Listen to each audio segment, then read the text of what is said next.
আসসালামু আলাইকুম। আমাদের আগামী 11ই ডিসেম্বর রোজ বৃহস্পতিবার মাহফিল উপলক্ষে আমার বরাবর আমি কবরস্থানের নামটা কালারিং করতে আসছি, রং করতে আসছি আর কি।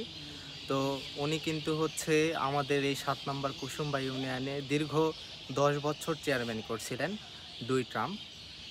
তো এটাই আমার সেই বরাবর কবরস্থান। এখানে বরাম্মু কিন্তু শুয়ে আছে।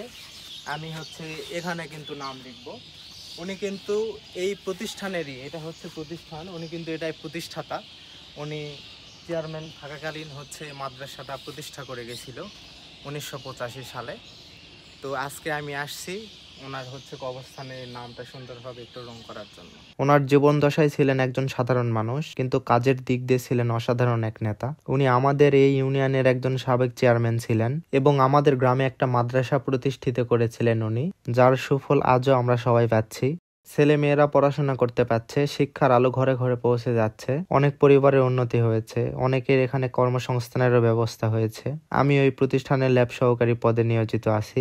আমি যেই বছরে জন্মগ্রহণ করছিলাম উনি সেই বছরেই মৃত্যুবরণ করছে। আমি যদিও ওনাকে সচক্ষে দেখিনি, তারপরে ওনার কথা দাদুদের মুখ থেকে অনেক শুনি। তো আল্লাহ তাআলা তাকে জান্নাতুল ফেরদৌস নসিব করুক, এটাই কামনা করি। এদিকে আমারও কাজ কমপ্লিট হলো আলহামদুলিল্লাহ।